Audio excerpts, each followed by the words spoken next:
I may have set a suburban world record for most hated neighbor of the day. I shut off water to 342 homes in the middle of a Texas heat wave. But when someone runs a pipeline through your land without asking, you take action. So there I sat on my porch, iced tea in hand, watching Cynthia, the HOA president with her $300 salon hair, go beat red on my front door, pleading for me to turn the taps back on. I just smiled. What happened next nearly gave her a stroke. But before I tell you how wild it got, drop a comment telling me where you're watching from, because this story only gets crazier from here. I never thought I'd end up running a ranch. My career was in Silicon Valley, building software that kept shipping companies on schedule. Not flashy, but steady. Then came a phone call about Dad. Heart attack. Gone before I could make it home. The funeral passed in a blur of faces and stories, all reminding me how little time I'd spent with him. As his only son, I inherited the Morgan family ranch, 15 acres of Texas land passed down 3 generations. Small by Texas standards, but ours. Dad had worked it until his last breath, the calluses on his hands proof of his grit. Mom insisted she could manage it alone, but at 68, the work was too much. One evening, as we watched the sunset stain the sky orange and purple, she told me, "Your father always said this land would be waiting when you were ready to come home." Something shifted inside me. Maybe a break from deadlines and screens was what I needed. I took a sabbatical from my tech job and decided to figure out what to do with the ranch. I had no idea I was stepping straight into a neighborhood war. The first shot was fired 2 weeks later in the form of a glossy white envelope in the mailbox.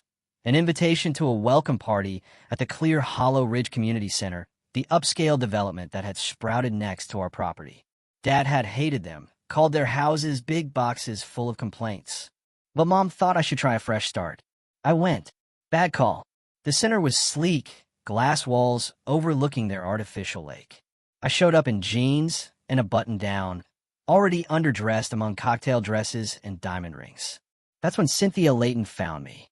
Blonde bob, sharp smile, and a diamond that could blind a man. HOA president. Beside her, Richard Coleman, vice president and ex-attorney, gave me a cool stare. Within minutes, she was walking me to a corner with a view and dropping her pitch. "Your ranch is quaint," she said, making quaint sound like infested. She wanted to buy it cheap, 40% under market. Clear Hollow wanted to expand its amenities. I told her no. She pressed, warning me that being neighbors could be easy or difficult. I left angry, and when I told Mom, she pulled out a folder Dad had kept, 15 bogus violation notices from the HOA. Harassment disguised as paperwork. I called Sarah Martinez, my old college friend turned real estate lawyer. She reviewed the notices over diner coffee. "Completely meaningless," she said. "You're not under their HOA. But don't underestimate them. They'll make life hard." She told me to document everything, get the property line surveyed, and keep an eye on the fences. That advice paid off. One morning, checking the southern fence, I spotted freshly dug earth. A pipeline had been laid across our land, drawing water straight from our creek into Clear Hollow. Illegal. Sarah confirmed it. No easement, no permit. When I confronted Cynthia with photos and a survey, she claimed it was a misunderstanding. When I demanded removal, she warned me I'd be dragged into endless lawsuits if I pushed it. That's when a resident, Mike Hansen, pulled me aside in secret. He revealed they'd been charged $300 quarterly water upgrade fees by the HOA. Yet the pipeline showed where the money really went. Fraud. Sarah and I gathered evidence. Cameras disguised as birdhouses, photos, surveys. The cameras soon caught Clear Hollow's facilities manager, Brad Thompson, installing a bigger pump. On the phone with Cynthia, confirming it was her order. Ironclad proof.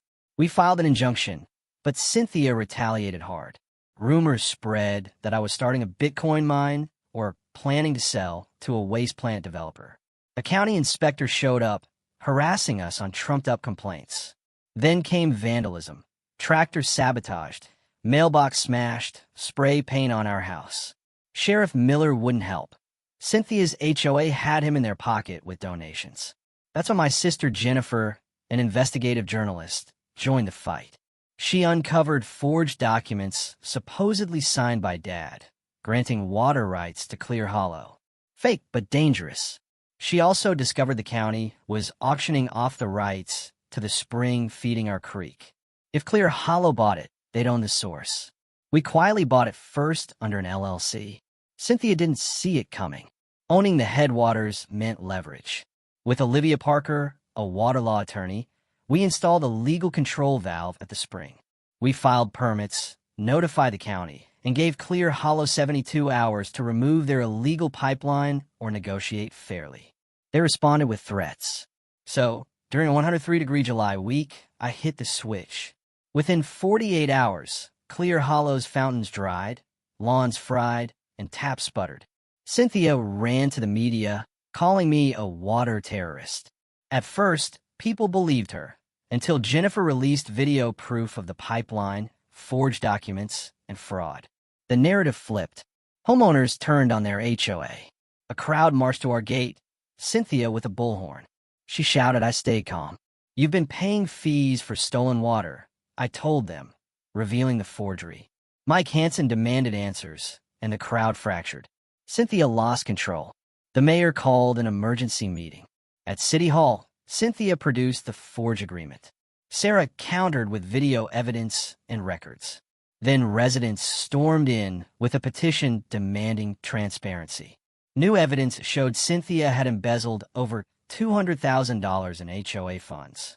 Brad, cornered, admitted she'd ordered him to forge Dad's signature. The DA launched an investigation. I laid out my conditions.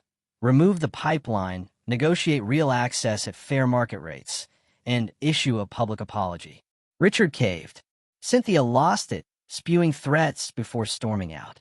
9 days later, she played her last card, falsifying an environmental contamination report with her ally, Inspector Thomas Green. But private tests proved the chemicals were planted downstream. Warrants uncovered forged reports, chemical stockpiles in Cynthia's garage, and checks linking her to Green. She was arrested trying to flee to Cancun with cash. Charges piled up: fraud, forgery, embezzlement, environmental crimes. Clear Hollow replaced its board, dismantled the illegal pipeline, and signed a fair agreement with us. We got a settlement, which I reinvested into sustainable ranching and a conservation program in Dad's honor. Residents, ashamed of their silence, began helping restore our land. Jennifer's reporting went national. Sarah and I grew close.